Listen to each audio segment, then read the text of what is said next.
Good morning, members. As clerk, it is my duty to call the first meeting of the Territorial Leadership Committee to order, preside over nominations for Premier, and the subsequent candidate speeches. We will begin for a prayer from the member for Thabacha.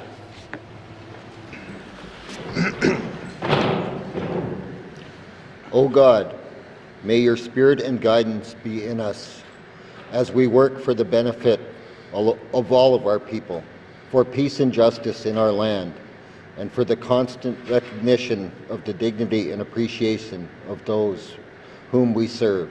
Amen.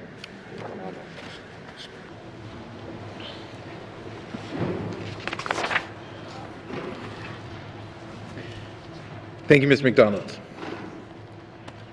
Before we begin, I would like to thank those in the public gallery for attending and those watching at home for joining us here for the first meeting of the Territorial Leadership Committee of the 20th Legislative Assembly. Welcome. I would also like to draw members' attention to the presence of Premier Cochrane, member of the 18th 19th Legislative Assembly, is currently Premier, and also the Languages Commissioner of the Northwest Territories, Brenda Gauthier.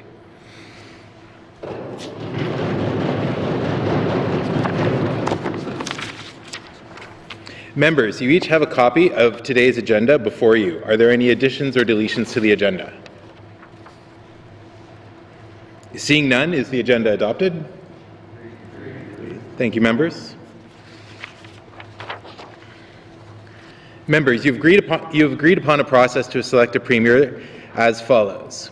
Today, members wishing to allow their names to stand for Premier will each identify themselves publicly and make a speech of up to 20 minutes. When all candidates for Premier have given their speeches, the proceedings will adjourn until Thursday, December 7th, 2023 at 9 a.m., where you will begin by electing a Speaker.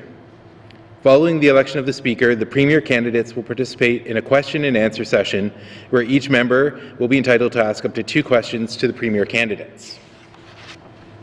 Your questions will be addressed equally to all candidates, and I ask that you keep your questions short and specific. Likewise, candidates will be asked to limit their responses to no more than 2 minutes. Once the question and answer session is complete, members will cast their ballots for the selection of Premier. Following the election of the Premier, you'll proceed to identify, hear speeches from, ask questions to, and elect an Executive Council. Following that will conclude the business of the Territorial Leadership Committee. The next item on today's agenda is nominations for the Premier.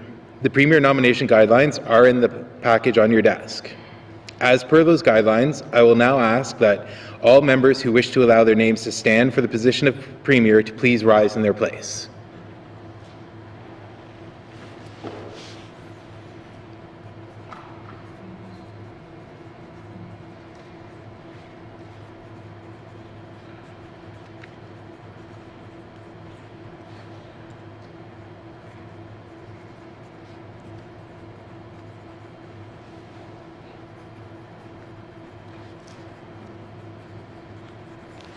Thank you. I have Mr. Simpson, Mr. Thompson, Mr. Testart, and Ms. Wozniak. Is there anyone else who wishes to stand for Premier? Seeing no one else, those will be the nominees for Premier today.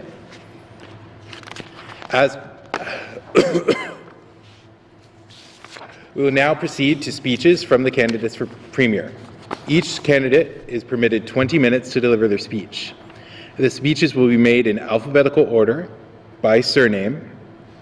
As such, I will call upon Mr. Simpson, the member for Hay River North, for the first speech. Mr. Simpson, the floor is yours. Thank you, Mr. Clerk. Thank you, colleagues. I often think about what the NWT could look like in 50 years. We are in such a unique position. There is nowhere else like the NWT, and when I think about the future of this territory, it looks like nothing else I've ever seen. I see an NWT that is thriving, natural ecosystems that are thriving, cultures and languages that are thriving, economies that are thriving, self-governments that are thriving, and a system of cooperative governance that is unique in the world. This can be a reality. The 19 of us in this room have the rare honor to help propel this territory in that direction. I am running for Premier because I want to help make this vision a reality. I say help because no one person can do it alone. Not the Premier, or the Cabinet, or all 19 members of the Legislative Assembly, or the thousands of GNWT employees. We can only achieve this vision if we all work together. Inscribed on the mace of the Northwest Territories is the phrase, "One land, many voices." When I was first elected, I used to think that having one land with many voices was a challenge. However, after traveling through the North and working with representatives from every corner of this territory for the past 8 years, I see that it has the potential to be our greatest strength. To harness this strength, we must build upon the work that began in the last government by continuing the work of the Council of Leaders, by working with Indigenous governments to co-develop an action plan to achieve the objectives of the United Nations Declaration on the Rights of Indigenous Peoples, and by continuing to advance land claim and self-government negotiations, which have been spurred on by recent changes to the GNWT's negotiating mandate, and begin finalizing agreements within the next 4 years.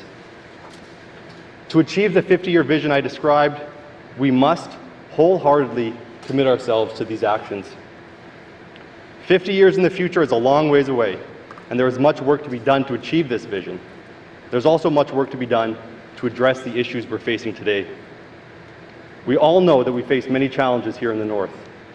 We lack adequate social housing, which negatively impacts our people's health and wellness. We lack market housing, which hinders businesses' ability to grow and prevents governments from filling positions needed to deliver services. Trauma is prevalent across the North, resulting in ongoing issues with addictions, and we are seeing new and more harmful drugs entering our communities. There's a lack of healthcare professionals and increasing competition across Canada for those positions. We have a high cost of living, especially in our communities that are not connected by all-season roads.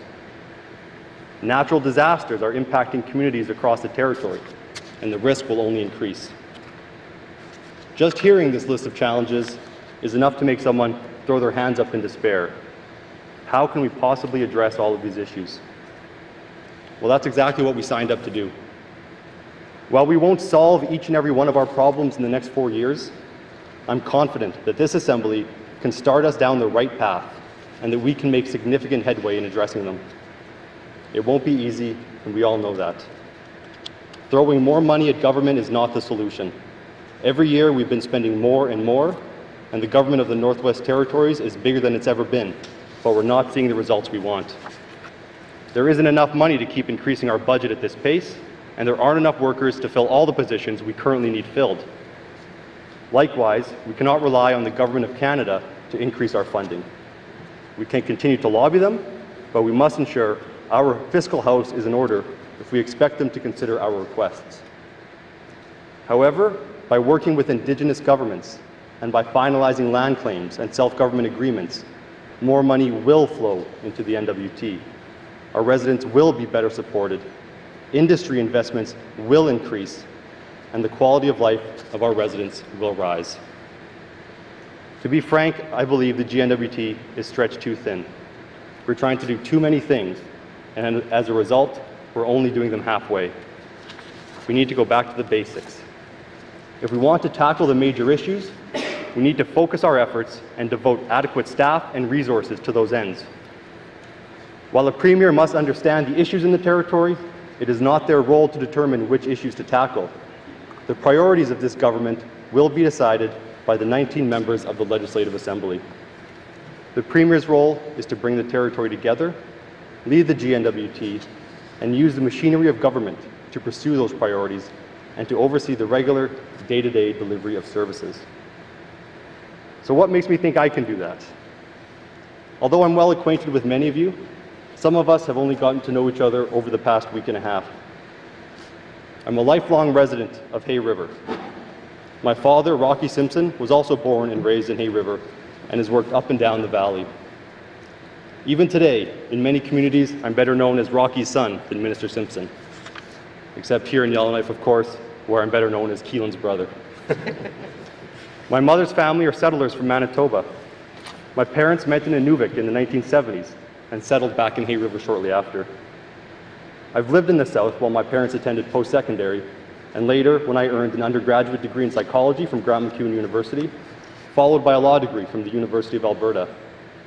The value of education was instilled in me at an early age, and I know firsthand the advantages, opportunities, and freedoms that it provides.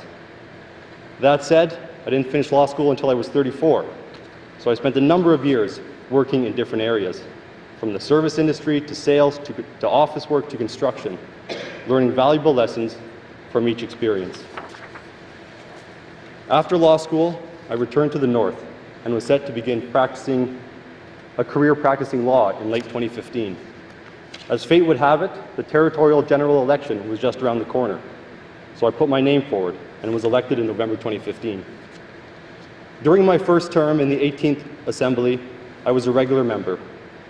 I sat on the standing committees on government operations and economic development and environment. I was also the Deputy Speaker and Chair of the Committee of the Whole, which meant I sat at that table and listened to countless hours of debate in this House. Those 4 years provided me with a unique education and valuable insights into the legislative process, about what the government actually does, and about the relationship between government and its residents. I also experienced the relationship between Cabinet and regular members from the perspective of a regular member.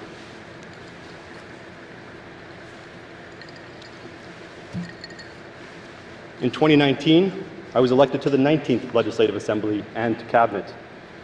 I was appointed Government House Leader and Minister of Education, Culture and Employment, and less than a year later, I was also appointed Minister of Justice.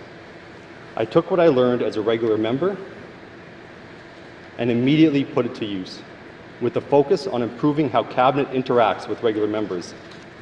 Liberal sharing of information, transparency, and dialogue with regular members have been my default positions. While that might sound easy, it takes a concerted and sustained effort. As Premier, I would expect all ministers to put in the same effort. As Minister of Education, I've been fortunate enough to initiate large-scale changes in a number of areas across the department. My work with constituents and on standing committees as a regular member led me to focus on ensuring programs are delivered in ways that prioritize respect for residents, ease of access and use, and enhance flexibility over the traditional focus of minimizing risk to the GNWT. You will see this in the revamped Income Assistance Program and the new Income Assistance for Seniors and Persons with Disabilities programs that will roll out in the new year. We made the biggest changes to these programs in a generation to improve the quality of life for residents, especially seniors and persons with disabilities, and to remove the barriers that were actually keeping people on income assistance instead of helping them move beyond it. Similarly, we made changes to the Student Financial Assistance Program to better support residents, especially Indigenous students from small communities, by removing the semester limit on grants for Indigenous students, removing suspension penalties, and increasing the amounts available to all students. These examples show that real changes to how government operates and to the philosophy of government are achievable and possible. Another example of breaking the mold is the creation of the unique tricameral governance structure of Aurora College. It was obvious to me that the traditional post-secondary governance structure of a board of governors and an academic senate was not appropriate for the NWT. That is why Aurora College's governance system also includes an Indigenous Knowledge Holders Council. This council will not be a toothless advisory board, but an integral component that will influence all aspects of college operations and decision-making. This structure is unique in Canada, and at best, rare in the rest of the world. These examples represent my approach to governance. It is an approach that will continue to evolve because I continue to learn from every new experience and every new conversation. However, at the core is a philosophy that we are here to serve the interests of the people, not the interests of the government, and we must never waver from that. I hear lots of negative comments about the bureaucrats who control government. Most of the public servants I know, in my community, in your communities, in the headquarters offices, also want to do what's in the best interest of the people. However, they're often working in systems that are not designed in a way that allows them to do that. What I believe we need is direction from the Premier to ensure that the interests of the people the interests of the residents and the businesses of the NWT are front and center when proposing and developing legislation, writing policies, and designing programs. If we do not provide parameters in which to work, we can't be surprised when the outcomes are not what we want. We have an amazing workforce, and many of them are as frustrated as you. Let's give them what they need so they can work with us towards the vision of a thriving and prosperous NWT. Earlier, I spoke about the importance and the necessity of working with Indigenous governments. As Minister, I did my best to do this. Early in the last government, I met with the Tlicho government to discuss the Chief Jimmy Bruno School. The school was built by the Government of Canada in Edzo, against the wishes of the Tlicho people, who wanted the school in Ray. I, along with department officials, traveled to Edzo to present to the Chief's Executive Council on the plans to renovate the existing school. At the beginning of the meeting, the Chiefs made clear they would not support a retrofit of the existing school, but instead wanted a new school built in Betchiko, closer to home for the majority of students. Based on that meeting, I asked for and received Cabinet support to abandon the traditional GNWT approach to infrastructure, and the Tlicho are now driving the process. This was a first for the GNWT. That was followed by a similar, but again unique approach in Colville Lake with the Bedziata First Nation. The Education Act is another example of how we took steps in the last government to change how we work with Indigenous governments. As you might be able to tell by now, I went into the last government wanting change. One of the biggest changes I was after was the development of a new Education Act. We began with extensive engagements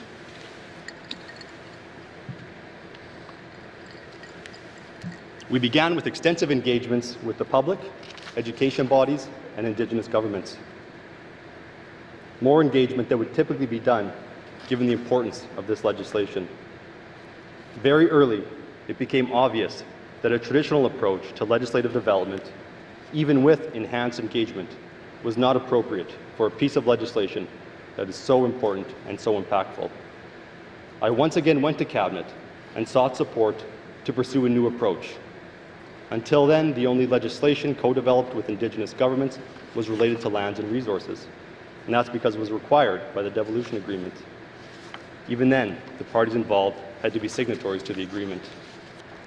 Regardless, Cabinet supported the proposed approach of co-developing the legislation through the NWT Council of Leaders, which is open to all Indigenous governments in the territory. Again, this is a first for the GNWT.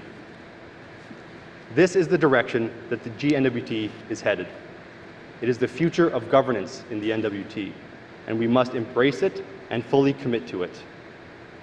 However, we must take a deliberate and coordinated approach. There was no roadmap for these instances I've talked about, for the school projects, for the Education Act. I had to learn as I went, as did the GNWT and the Indigenous governments. If I'm elected, I will ensure that the structures and mechanisms to facilitate collaboration with Indigenous governments are co-developed and implemented so that we are able to continue down this path towards that vision of a thriving NWT where Indigenous governments and the GNWT work as equals. Colleagues, there's much more that I could say, but I look forward to continued conversations with each of you over the next week and over the next 4 years. Regardless of what happens, I want to reaffirm my commitment to the people of the Northwest Territories and to each of you. I will continue to work hard, to listen, and to use this honor that I've been given by my constituents to do what I can to make our territory a better place for our residents, their children, and the generations to come. Thank you.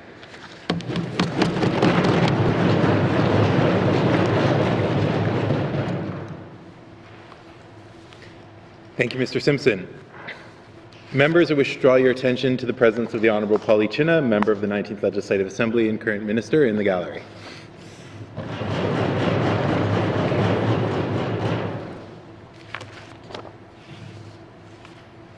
Next, we have Mr. Testart. Mr. Testart, please proceed. Thank you, Mr. Clerk. Honourable members, citizens of the Northwest Territories, and Indigenous nations who have called these lands home since time immemorial. I stand before you here on Chief Dry Geese territory, the sovereign homeland of the Dene, along with the Tlicho, Métis, and other First Peoples. The land on which this assembly is built has been a meeting place of many cultures and peoples since before the recording of Western history. It is in that spirit that I speak to you today as we begin the important process of choosing the next leader of the Northwest Territories in the traditions of our consensus government. I am proud to be a part of this assembly, proud of the deep collaboration we have seen together in such a short time, proud of the mutual respect we have for each other and for the First Peoples of these lands. I did not put pen to paper to consider this speech until I had first heard the priorities of my colleagues and those of the leaders of the Indigenous nations. I feel very confident that this Assembly has found common cause to move forward shoulder to shoulder into a future beset with challenges, but equally filled with opportunities and hope for a brighter tomorrow. I am a proud Northerner. I am the son of Maureen and Terry. My mother was a teacher in small communities, helping empower Indigenous students before she embarked on a career in public service as a constituency manager and later Chief of Staff for Ethel Blond and Andrew, the MP for the Western Arctic from 1988 to 2006, and a Minister of State in the Queen's Privy Council. My father was a public servant and, in fact, continues to be a public servant, now working in Fort McPherson, where he serves as Senior Administrative Officer, and I'm pleased to see him here today. It is from them that I learned the value of public service, and through their example that I decided to dedicate my own career to serving others. I have worked as a deputy sheriff. I have worked as a policy analyst for the GNWT, as an economic development director for the Dene, and I've had the profound honor of representing 2 of this House's 19 ridings. But most importantly, I am a husband to Colleen and a father to Corbin, Eve, and Leander. My family is what motivates me to step forward today to set a foundation for a future where my children and all of our children can enjoy the opportunities that I was afforded growing up in the Northwest Territories. I have won elections and I have lost elections. You learn a lot more from losing than winning. You learn the importance of family, of patience, and of time. In this House, we can only count on 4 years, and our time is precious since our election only weeks ago. I know we need to make every moment of this 20th Assembly count, and I will not be idle as a leader, no matter what side of the House I serve. There is too much at stake for my constituents, the ones I hold dear, and to all those who look to us with concern about their future. The clock is ticking, and we have much to do. I respectfully ask you consider me worthy of the honor to serve you as Premier and allow me the privilege of your attention as I present my vision for how we can bring meaningful and positive change to our government. I have and always will be committed to change, not for the sake of it alone, but to foster good governance and effective results for our people. Our government in the past has spent too much time hand-wringing and contemplating risk rather than making meaningful decisions to tackle the most serious issues facing our community. We have seen this time and time again. Action plans instead of action, uncosted and unmeasured strategies, one-size-fits-all policies that are developed in Yellowknife that are unworkable anywhere else. This needs to stop now. I have said it before, and I do not believe in zero-risk plans, just as I do not believe in developing processes that serve as guardrails around decision-making of elected leaders. Ministers need to lead, not follow, and I am determined to empower our cabinet to succeed, and I am just as determined to foster unity amongst all 19 members of this House and make accountability and transparency an irrevocable part of how we do business. Relationships are crucial to the work we do, but good relationships alone are not enough to change things. This doesn't mean we need a revolution, as I once called for. Instead, we need an evolution of a system that has served the NWT so well over the years. Northerners are proud of this system of government. I understand that, and I want to ensure that we keep all those things that work so well and improve on the parts of the system that don't. We can do better. But not if we rely on relationships alone to get results our people so desperately desire. I believe it is time to innovate and further decolonize our system of government by breaking down the barriers between cabinet and regular members. I propose to strengthen the standing committee system by making each committee chair an associate minister. Associate ministers will be given executive council status for their purposes of information sharing, allowed to access their minister counterparts' pre-sessional briefings, granted observer status in committees of cabinet, meetings of the Intergovernmental Council and the Council of Leaders. Associate ministers will not be part of cabinet decision-making and not subject to cabinet solidarity. This change will effectively preserve the balance of the Assembly, the balance of accountability in the Assembly, and enhance the functions of all MLAs working together, while giving chairs of committees more resources to help guide the mandate to meaningful results, while incorporating familiar chief and council leadership styles to the consensus system. As for Cabinet itself, I will encourage active participation in the proceedings of the House, where previous executive councils have chosen to abstain or consider the work of regular members as to be little more than advice to government. We are all members of this House, and we all will respect the work we do in this Assembly. Cabinet ministers will be allowed to debate motions brought forward by regular members and standing committees, bring forward their own motions unrelated to their role as minister, and will not be subject to cabinet solidarity, except for public bills and appropriation bills. I will also ensure cabinet ministers have the appropriate resources to effectively manage their portfolios without being overwhelmed by their many responsibilities. This means additional staffing to ensure effective direction is provided to the public service, and likewise that communication is current, consistent, and clear with the public at large. The more support we give to our ministers, the more progress we will see getting results for the mandate of the next government. I envision a new range of portfolios that will address the priorities of this Assembly. This should be the norm, setting ministries based on the will of the members and therefore the people they serve, rather than the comfort of the public service. I will develop new portfolios for treaties, addictions, official languages, net zero, and red tape reduction that will be integrated into existing portfolios to refocus the priority of our departments and give the public and Indigenous nations clarity on what this new government stands for. As for the Premier's office, I believe accountability and transparency are paramount, and will suggest a fixed time Premier's question period to be held at least once a legislative sitting, though the Premier does not transfer questions to other ministers and responds directly to the concerns of members and their constituents. We also need to simplify portfolios and departments, like placing all immigration policies under one roof while we modernize and rethink our public service. This is a discussion that needs to be had with all MLAs as part of our priority-setting process and with input from the public service. But I am more than prepared to change departments to better serve our citizens. In this respect, I believe it's time to dissolve the Department of Municipal and Community Affairs and replace it with new departments of Infrastructure and Communities and Public Safety and Emergency Preparedness. We have outgrown the need for a centralized department like MACA, where we need instead to empower regional and local governments directly, while renewing our efforts to provide sound emergency management in the Northwest Territories through a dedicated department.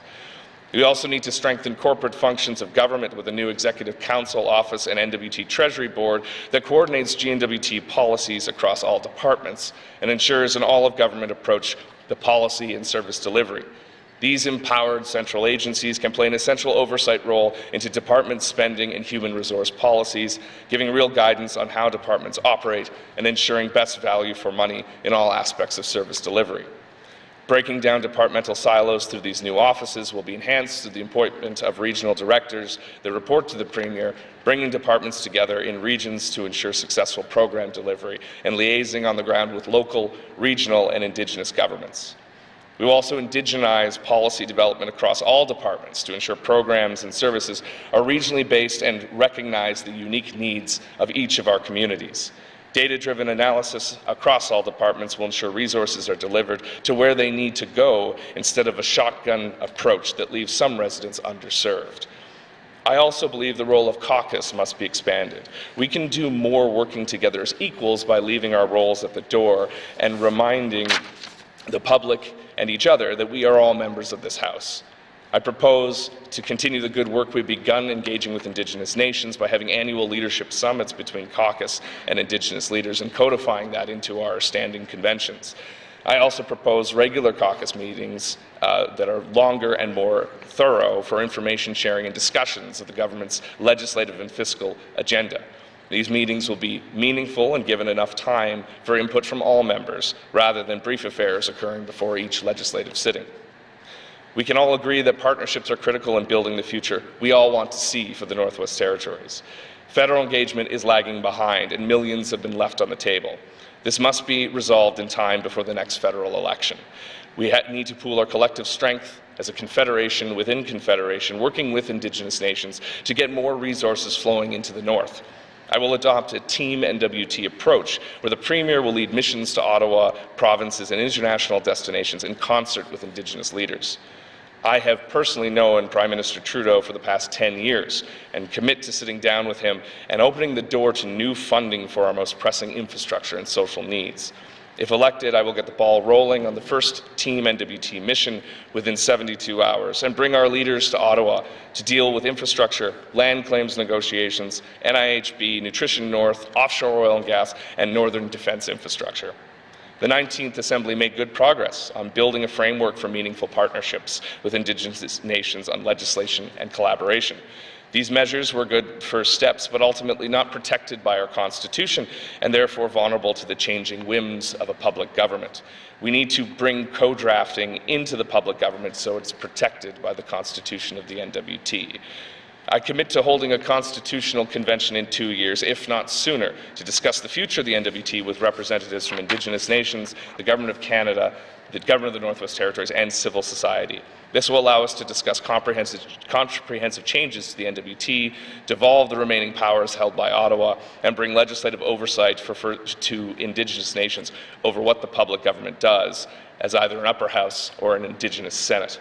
These are major changes and deserve more thought and time to discuss exactly what will be afforded to our people as part of this process. And that time will be afforded to them as we look to the future, and I want all people to be a part of that conversation.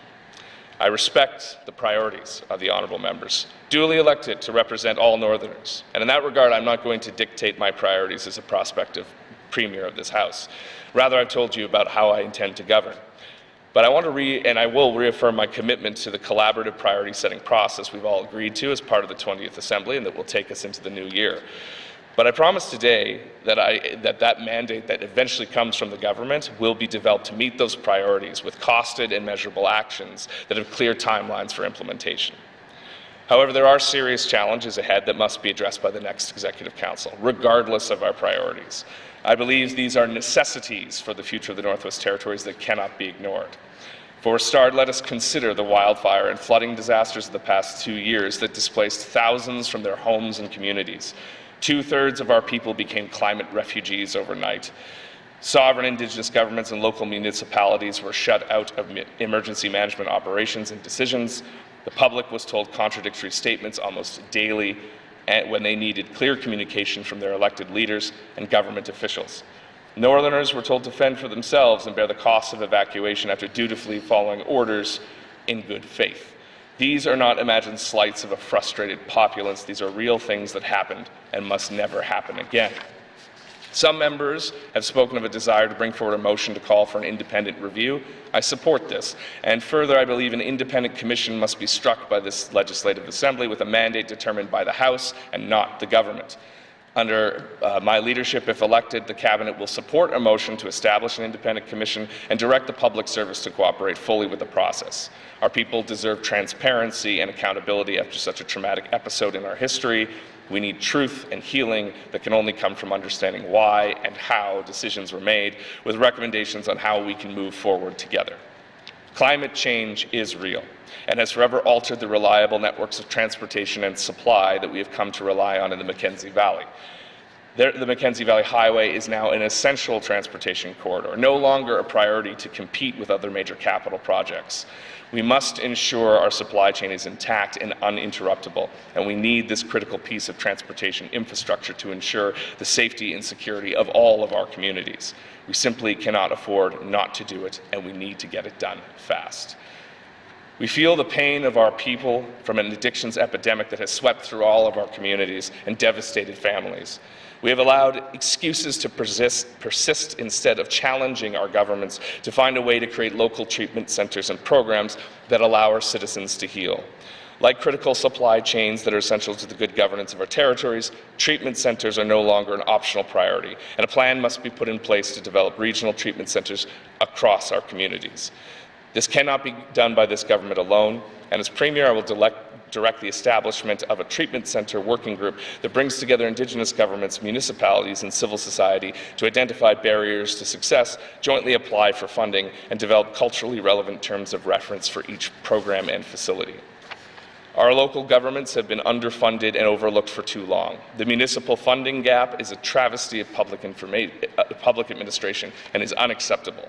Closing the gap is not a matter of priorities, it is a moral obligation to peace, order, and good government. I commit that the first operational maintenance budget will find the money to fund our communities or change the formula to make it workable within the means of our fiscal framework. But I cannot allow the hypocrisy of a government that refuses to follow its own funding policies to continue. We cannot continue to call out Ottawa for underfunding the territories if our own government is doing the exact same thing at home. Carbon pricing isn't working in the NWT. We are one of only 3 jurisdictions in Canada with our own carbon taxation system, and it is costly and difficult to administer as we have to play catch-up to the decisions that are made in Ottawa, like exempting home heating fuel that Northerners are not able now to benefit from. We should not be duplicating processes unnecessarily. I will move to scrap the NWT carbon tax and replace it with the federal system to improve efficiency and lower administrative costs. And I will also direct the Department of Finance to create a grant rebate program to offset extra costs for heating oil until the federal exemptions kick in. We'll also work with Ottawa to develop further exemptions to ensure Northerners are not paying for pollution when they cannot afford low-carbon alternatives in their own communities.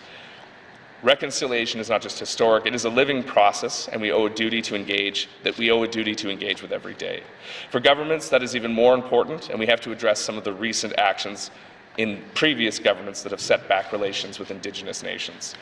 After Quebec appealed Bill C-92, an act respecting First Nations, Inuit and Métis children, youth and families in 2022, the GNWT joined Alberta, British Columbia and Manitoba in their interventions supporting that province's perspective.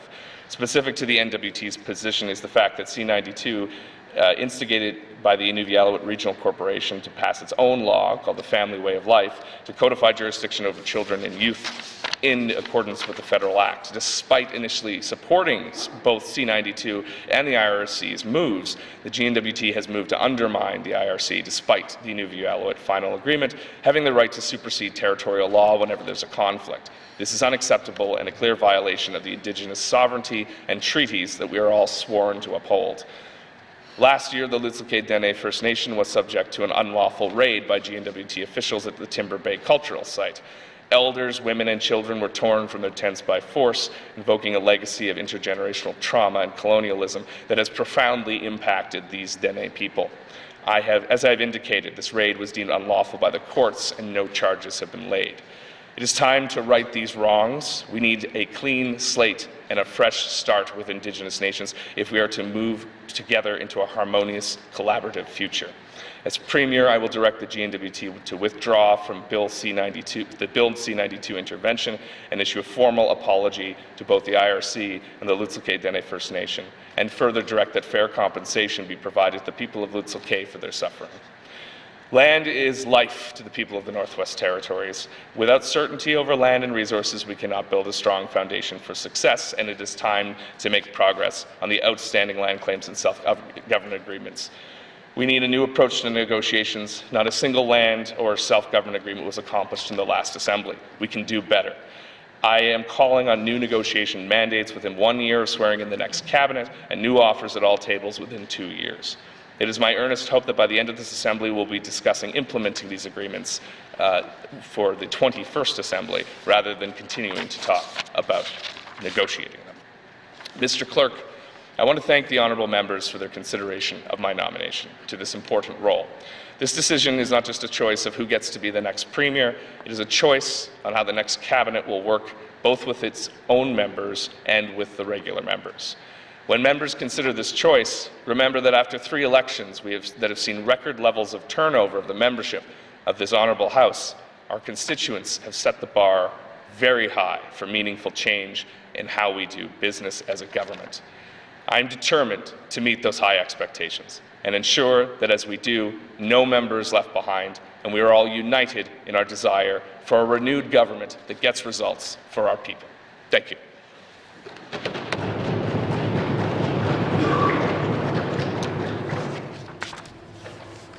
Thank you, Mr. Testart.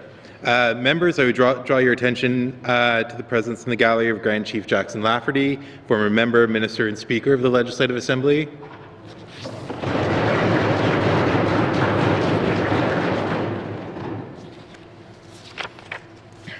Next, we will hear from Mr. Thompson, the member for Nahende. Mr. Thompson, the floor is yours. Thank you, Mr. Clerk. First, I want to begin my remarks today with acknowledgement that today's proceedings are taking place on Chief Dragi's territory, traditional home of the YK Dene First Nation, also traditional lands of North Slave Métis and Cleet Show.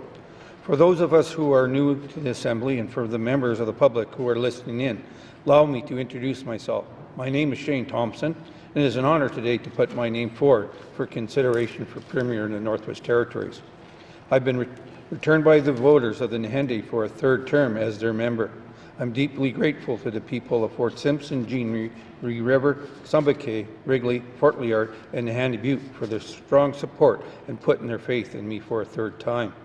I am the son of Mary and Gordon Thompson of Hay River and the partner of Grace Barracott, proud father of 7 children, 2 stepchildren, and 10 grandchildren. I was born and raised in the Hay River and spent 5 years as the Recreation Coordinator for the Hamlet of Kugluktuk and 23 years for the Department of Municipal and Community Affairs as the Senior Recreation Development Coordinator in Fort Simpson, and 8 years as the MLA for Nahende. After this term, I will have spent 40 years of my life in the service of residents in the Northwest Territories. This is a great honour that I hold dearly to my heart. In addition to living in Hay River, I lived in Nunavut, Kugluktuk, and Fort Simpson, which has given me the chance to experience life in other NWT and northern communities. Some of these communities would be considered small, isolated, regional in nature. I've also been fortunate enough to travel to all 33 communities in the NWT throughout my career. Spending my life living and working in Northwest Territories has given me the opportunity to familiarize myself with our communities, get to know the people, and hearing their challenges and successes. This has helped me to understand what is important to NWT residents. After being elected to the 19th Assembly, my colleagues gave me the honour to be elected to Cabinet, and the Premier had trusted me in faith in holding several portfolios throughout these 4 years. I've also was always willing to take on additional responsibilities when asked throughout these 4 years.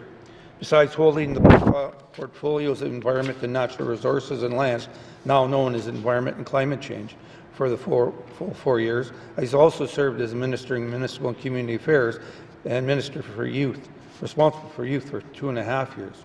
I've also held 5 additional portfolios for short periods of time, ranging from 2 months to a year and a half. In addition to those portfolios, I was the chair of the Child and Family Committee of Cabinet and was part of the Energy and Climate Change Committee of Cabinet, Environment, Economic Diversification, Growth and Environment, Reconciliation, Indigenous Affairs, Priorities and Planning, and an alternate to the Board of Management. I also served as Cabinet's representative of the Rules and Procedures Committee. As you can imagine, I had a very busy 4 years. Besides contributing to the whole of government response to COVID, I was the lead minister that dealt with a variety of issues such as caribou, climate change, transboundary agreements, municipal funding shortfalls, floods, fires, evacuations, and their recoveries, and important work on legislation such as the Forestry Act, just to name a few. In the 18th Assembly, I served as the chair for the Standing Committee on Social Development for the full term. This committee was responsible for providing oversight for the Departments of Health and Social Services, Education and Culture and Employment, Housing and Justice, departments that accounted for approximately 60% of the government budget. I also served on Rules and Procedures Committee. Besides these roles, I was the MLA for 6 communities and addressed over 1,850 constituent issues during 2 full terms. This past 8 years has been a lot of work, but very rewarding. I've always respected people's right to be heard and criticized government's policies and decisions, and have come to understand this is part of the job and one that I do not shy away from. I firmly believe you're not going to please everyone with your decisions. However, you need to own your decisions based on sound advice after questioning it. You need to admit your mistakes, and when you make them, and be prepared to hear criticism after you make the decision. During the past year, people started reaching out to me and asking what my future was going to be and if it included looking at the premiership. I explained that we were still dealing with several challenges and important work that was where my focus was going to be. After the election drew closer, the same question came about, but I told them I was focused on the people in Nahendi and the election. Now that I'm re-elected, I started reaching out to various Indigenous leaders throughout the NWT and my region to ask for their input on how we, as the 20th Assembly, can improve our relationships with them. I can say I have had several very positive conversations, and I've heard some good advice and ideas on what needs to be done moving forward to strengthen their trust and improve how we work together. In the previous 2 days, the 19 of us have had the opportunity to meet with a number of Indigenous governments to hear their ideas on how we move forward. This was very similar to my telephone conversations.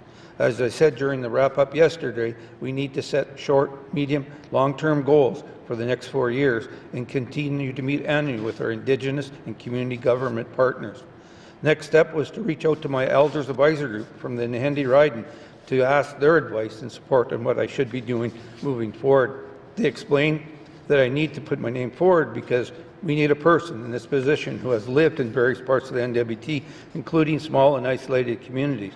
They explained that I was not afraid of hard work, and more importantly, I was approachable and willing to listen and try to resolve residents' concerns. They stressed it was time for a voice from outside of Yellowknife, but more importantly, a voice that has experience working and living in small communities.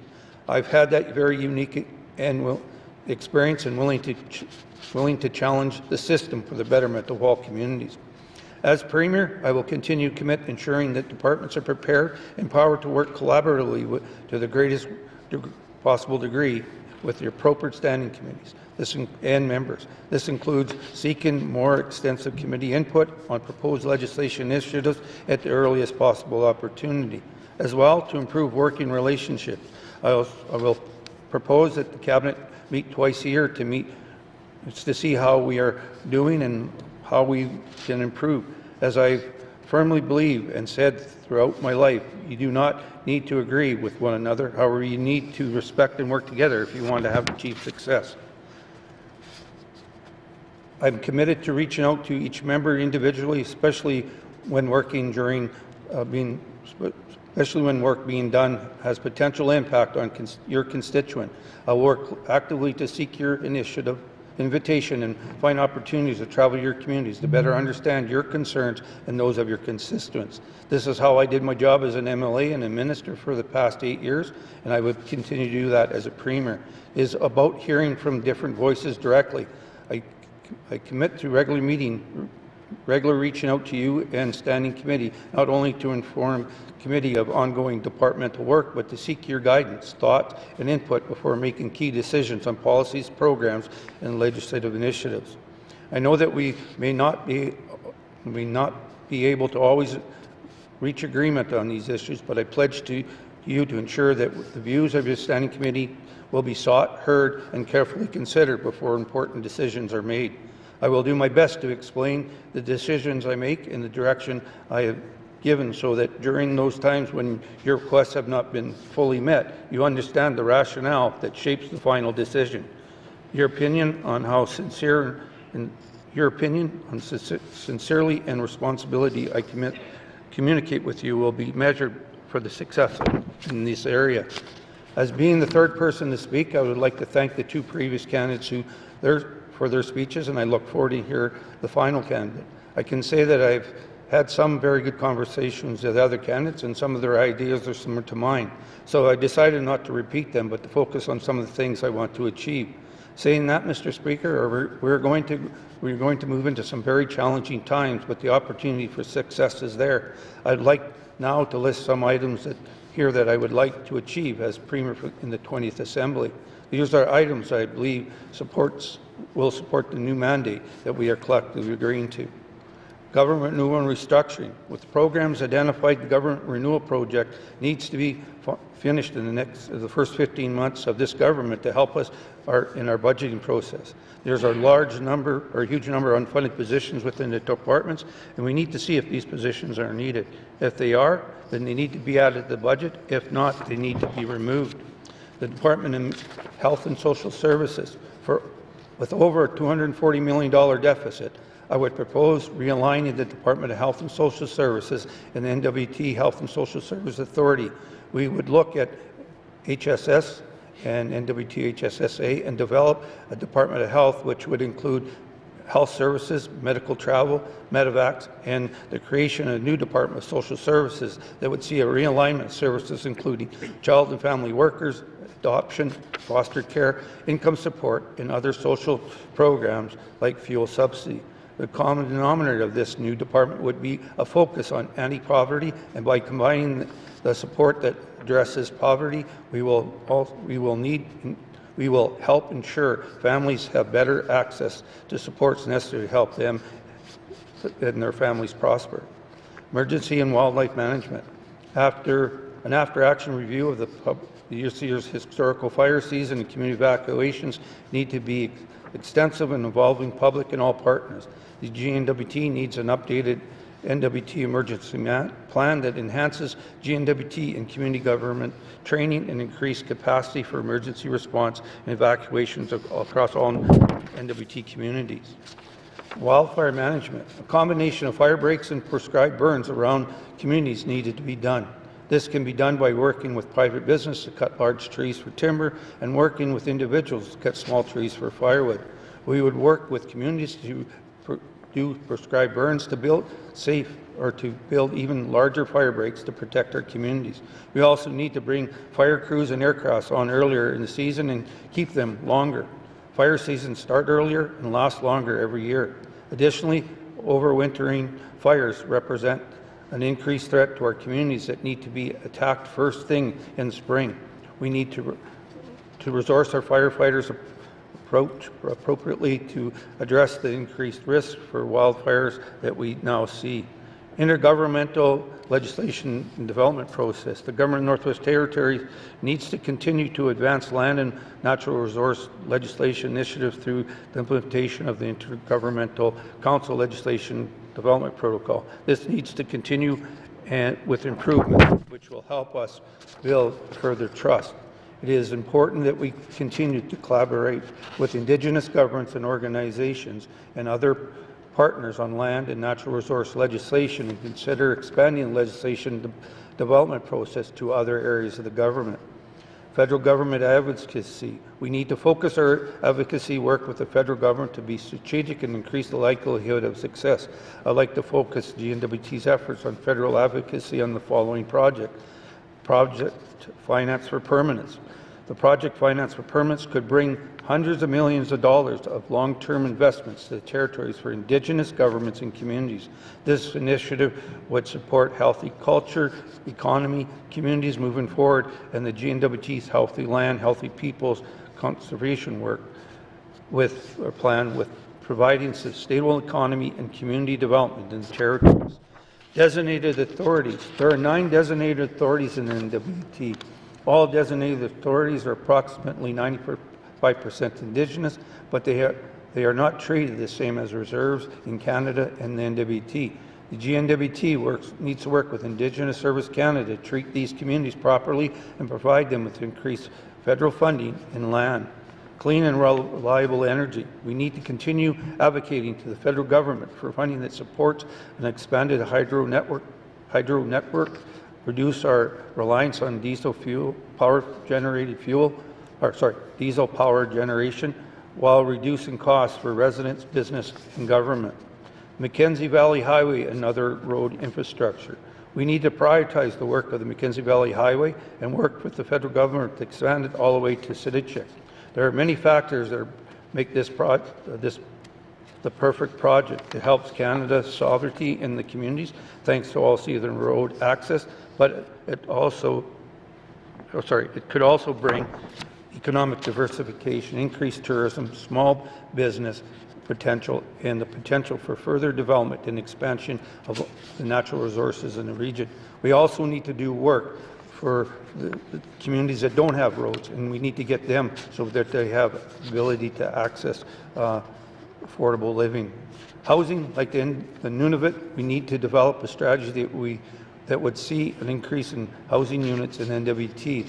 The opportunity is there to work with the federal government to get funds into NWT to get more housing units. As well, we need to be supportive of Indigenous governments on the request to the federal government, and this was what the 19th Assembly did. Mental health, addictions, treatment centres, and aftercare. This is very much a huge crisis across the Northwest Territories. We've all heard during the campaign and previously we need to improve this area for our residents. I think we need to develop our own process support for residents. We need to utilize our resources such as the Denny Wellness Counselors, elders, individuals have turned their life around. We need to look at utilizing on-the-land programs that already exist and how to enhance them to support our residents. Elders, finally, I believe we must do more as a government to support our elders. As I've said in this House before, I would like to see the GNWT legislate a senior advocate who would work to ensure that the needs of our members, the members of vulnerable demographics, are being met. Remember, this was our foundation, and that's why we are here. My promise, while these issues are important to me as a political leader, I will work equally as hard to fulfill the directions set by this Assembly and our priorities for the benefit of the NWT. As a member of this Assembly, every single one of you was selected by your constituents to represent their concerns. I deeply respect the responsibility that has been placed upon you to be the voice of the people you represent. I will also work to support and guide our Cabinet colleagues and ask them that they also prioritize their relationship with all members of the Legislative Assembly. I will also make it clear of my expectations that all Cabinet members work collaboratively with legislative committees and Indigenous governments. The NWT is an incredible rich territory with many political voices. Only by working together can we reach the full potential of the 20th Assembly. If you put your trust in me to serve as Premier, then I will make sure I'll make you this pledge. Going forward, I vow to always keep this respect in the forefront of my mind, to serve as a constant reminder that being the Premier does not make anybody more important than any member in this House. It's just added new responsibilities to their roles. I also pledge to the people in the Henday that I will continue to be available to my constituent to help address and resolve your issues. I'm grateful for this opportunity to speak to all of you today, and thank you for your support. Thank you, Mr. Chair.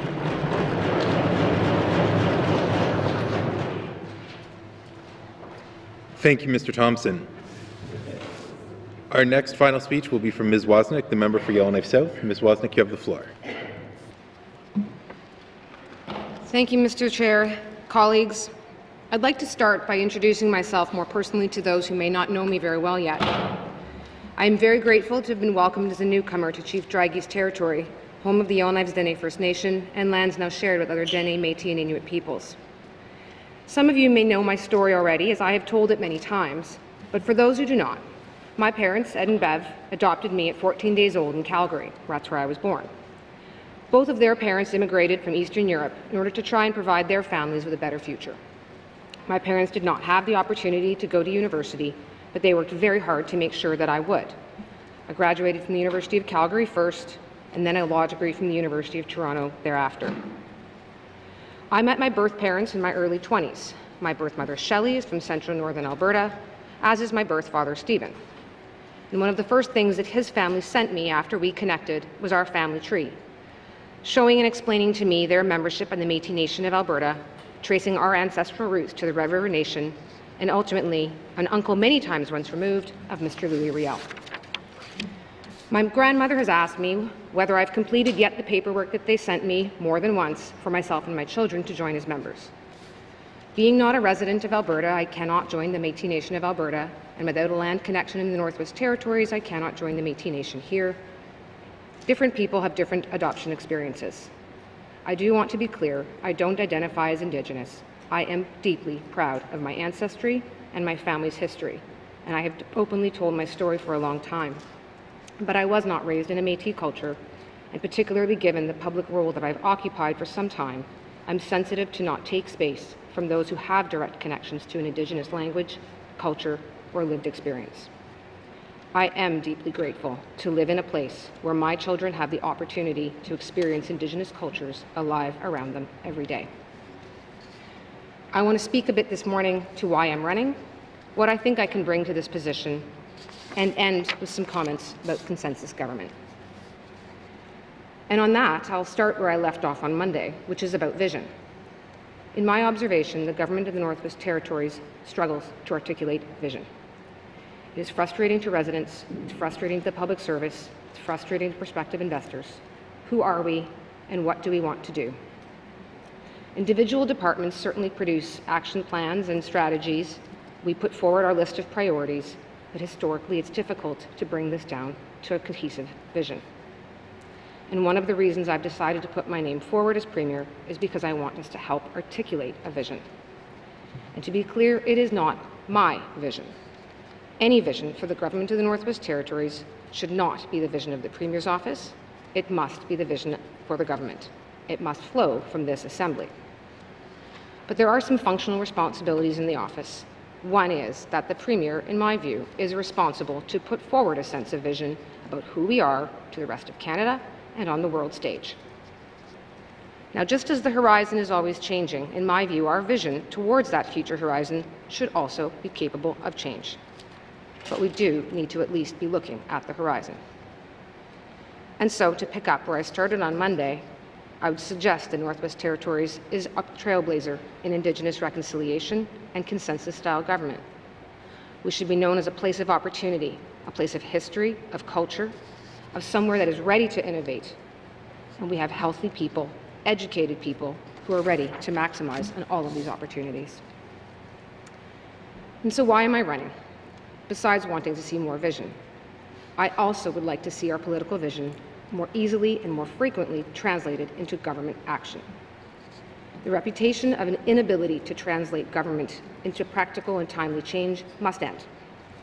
The Assembly voices our political priorities, and the Premier's office ought to be translating and driving that vision into the government, alongside every minister's office into their departments.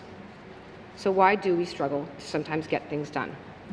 Vision is one part of it. There's also information sharing. We can do a much better job of sharing information with Indigenous governments, with the committee MLAs, with the public. That will help build trust in our processes. We need not be afraid of sharing information, even in a 24-hour news cycle. It doesn't give a lot of room for error, but in my experience, if you make a mistake and you own it, people will look past it. Our regional authorities need more accountability to make decisions. We talked about this in the last Assembly, but it is a lot more challenging than it sounds. You hear the criticism that the bureaucracy is running everything. So then how much authority do you give to a bureaucrat to make a decision in the face of that criticism? Again, I do think it is possible to find a balance. I think quite practically you create matrices so that there's an understanding of when there's conflicts that exist in the decision-making process. You create guidelines so it's clear what the parameters of the decision are. You set timelines and make sure they're public so that people know within what kind of time frame your decision makers are supposed to be making their decisions. And you allow for appeal mechanisms so that when something does go wrong, it can go back up the chain. Importantly, though, translating political ideas into operational realities does take leadership. I want to give you a couple of examples. When I started 4 years ago, incremental budgeting approach seemed not intuitive to me. Why do we assume every year that one department should get the same funding as they've had every year before? Is that the best amount of funding? Is it working? Are they delivering what they need to deliver? Evidence-based decision-making was still a bit of a buzzword at the time. I think it's one we should bring back. Cutting things out for the sake of cutting is pointless. It's been tried. Sometimes people just didn't cut it, and then you'd forget about it.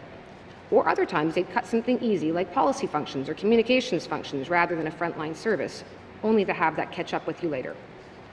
And so out of my questions about efficiencies and where can we actually be better spending all of our budget came the government renewal process. It was a problem that I identified. Public Service came up with a solution. It came up to Cabinet for much discussion, but it's been instituted. Imagine that 4 years ago, the government of the Northwest Territories did not know all of the programs and services it offered. I find that quite striking, but we do now. Imagine that 4 years ago, we did not have a program evaluation policy. This is not the kind of sexy announceable that one goes and takes a picture with, but I find it to be quite fundamental to the functioning of good government. So the vision I was acting on was one of efficiency. I asked why things were the way they were, and the public services produced me a response. Believe me, I do certainly tweak the decision papers before I sign them. But the idea was that we were able to take a political will and turn it into action. I had much the same experience with the capital budget. Why do we allow ballooning budgets when we know that our capacity rests so much lower? Well, again, now we cap it. We have slower debt growth, we have room under the borrowing limit. Quite frankly, it came not a moment too soon, given what happened with the wildfire season. And so what type of qualities do I suggest that I might bring? If you want to get to know me and my style, what I believe in and my values as a professional, then I would suggest that you read the objectives for change that are in the Government of the Northwest Territories Action Plan in response to the National Inquiry into Missing and Murdered Indigenous Women and Girls, titled Changing the Relationship. If you want to go further back, you can read the submissions that I made on behalf of the Native Women's Association of the Northwest Territories to the National Inquiry. They are strikingly similar. These values are that you acknowledge, you face a problem at hand honestly. Second, you establish, build, and foster trust. Trust takes time. It takes communication, humility, and it takes a sense of demonstrating that when you say you're going to do something, you do your very best to do it, and if you can't, you explain why. Be person-centered. As an elected public servant, never forget who you serve. And last, accountability. That you monitor and evaluate ongoing efforts to effect change. Change is not easy, the path may not be obvious, but it will come from being methodical in your approach, diligent in your monitoring. Pay attention, follow up, find the barriers to success, and break them down. Again, that sounds easy. It's not, but I want to give a few examples where we have seen some success and some movement. With terms of acknowledging, I have acknowledged that the public service was not representative of the population that it serves. Imagine this. 4 years ago, there was no strategic human resources plan. There was no meaningful succession planning. There was no Indigenous recruitment and retention framework. No means of reviewing the JDs, the job evaluations that so many of us complain about. No training or education plans, and no incentivization at senior leadership for performance indicators to make sure that we are actually employing all these tools now. It's going to take a culture shift to achieve all of these things, but it started from the acknowledgement and a true acknowledgement of the problem. One crisis I would like to acknowledge, and I think we're all going to have to face in the next 4 years. I want to acknowledge the addictions crisis that is gripping our communities. We have been hearing about it all week. Many of us have been hearing about it through the campaign. We need to acknowledge it. It needs to start from the top. On building trust, as I said, trust does take time. It takes dialogue, takes relationships. A few small examples, because sometimes they start small. I did start the budget dialogues process as a way in order to engage with outside of government, not only about what we're doing, but about the things that people say we are not doing. It's often a difficult conversation, but some good things did grow from it, such as having forced growth for contribution agreements, which is an idea that certainly grew from there, from the conversations that I had. Having town hall meetings with public servants. Again, it seems simple, but it was incredible what an important direct connection it gave to myself and deputies to have back to our frontline staff. I think we can do more here. I think we can have better culture change in the public service. Perhaps a whistleblower-style process for excluded employees, because right now they don't have one. A clear series of outcomes when there's been a finding of misconduct in the workplace, because right now it's not clear what happens next. Clear travel plans and expectations so that ministers and deputies are in every community. Regional directors in every community who report in not only to deputies, but also to ministers who need to hear what's happening in every region. And we are seriously in need of trust in our relationships with Indigenous governments. Of course, we should be going to Ottawa together. This seems obvious to me, and it seems simple, but it is not happening. I'm proud of some of the progress we've made in the last 4 years, Council of Leaders, the Intergovernmental Legislative Protocol, and the implementation of the United Nations Declaration on the Rights of Indigenous People. but it is time to move forward with that foundation and be true partners. This will achieve more for every person, every resident, and every community in the Northwest Territories. And the last of the values I wanted to speak to was accountability. We need stronger single-point accountability for whole-of-government solutions. That rests, in my view, in the Premier's office. There are simple things that I think can make a difference to ensure better accountability for deliverables. I have been thinking about how the longer time frame that we're proposing for our priorities might impact on mandate letters. And it occurred to me that perhaps this is an opportunity for mandate letters not to stagnate. Perhaps those mandate letters should be more like our business plans, where every minister's office becomes accountable year over year throughout the process. Our key fundamentals don't change, but it means that as things are accomplished, we can add to it, and we can be more flexible. And we should be meeting on them regularly. Deputies, ministers, Premier's office should be all meeting on them regularly so that we are all working together. Never for the sake of meetings. Believe me, we don't need more of them.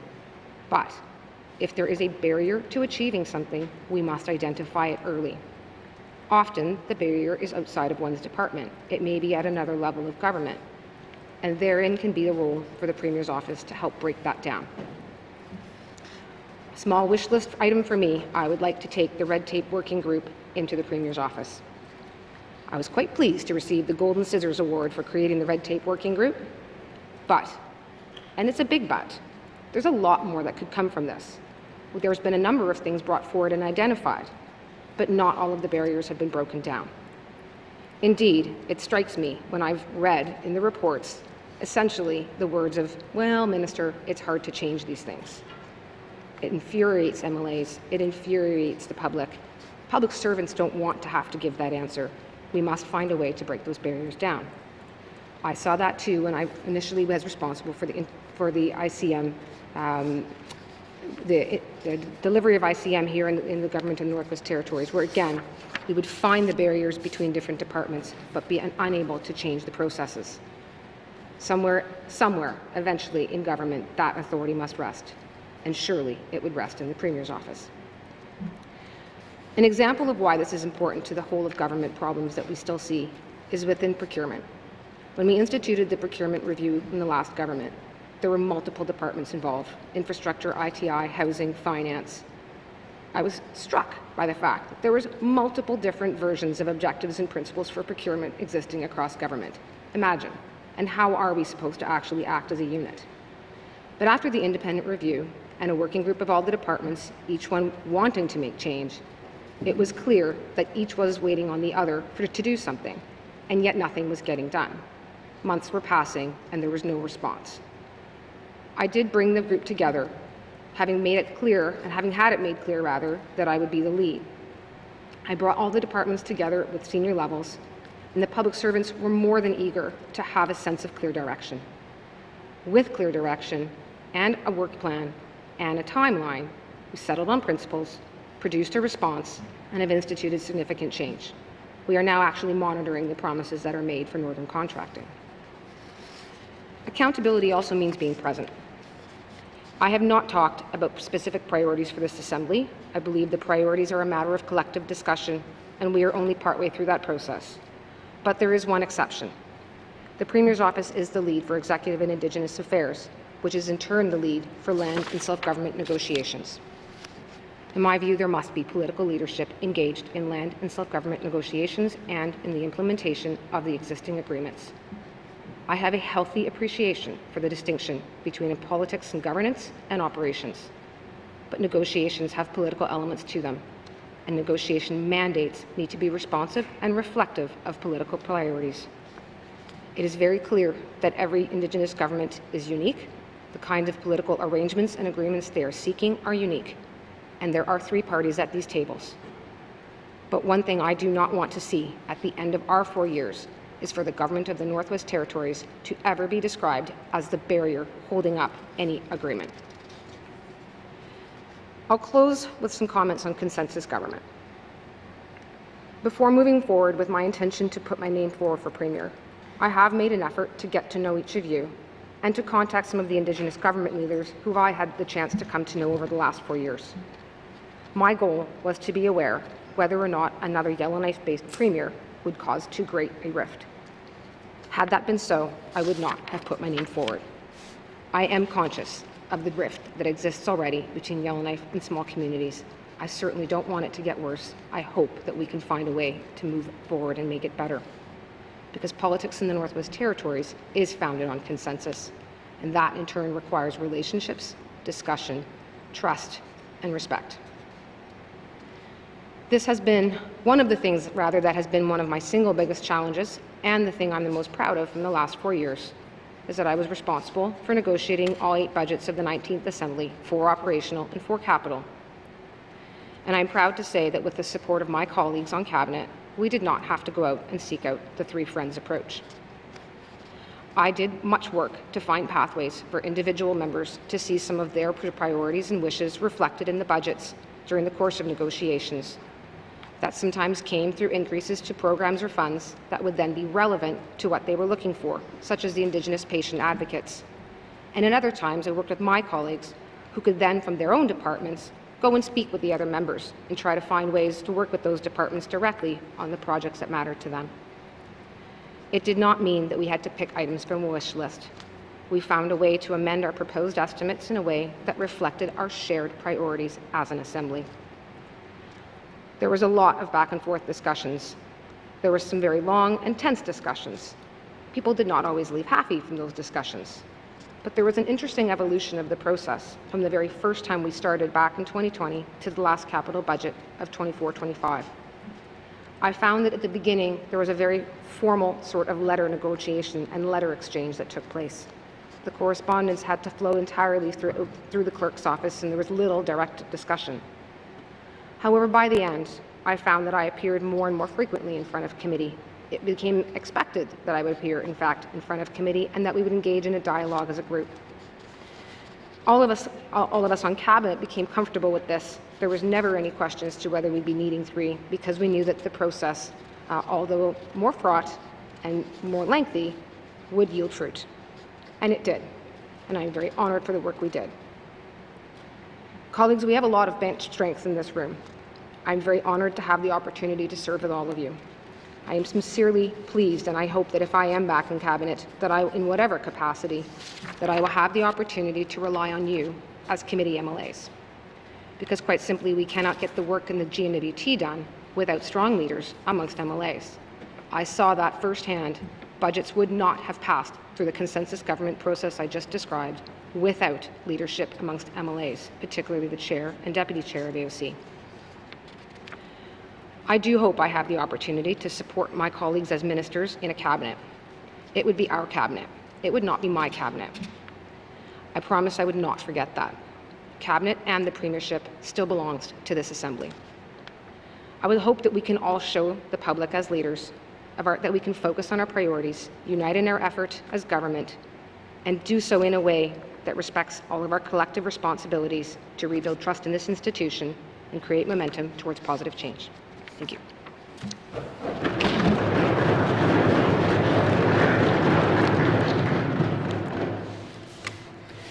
Thank you, Ms. Wozniak. The candidates have completed their speeches for Premier. The Territorial Leadership Committee will now adjourn and reconvene at 9 a.m. on Thursday, December 7th, 2023. Just a reminder for members that the orientation program does continue this afternoon in the Eagle Room at 1 p.m. And for those who are traveling home tomorrow, I wish you safe travels. We stand adjourned.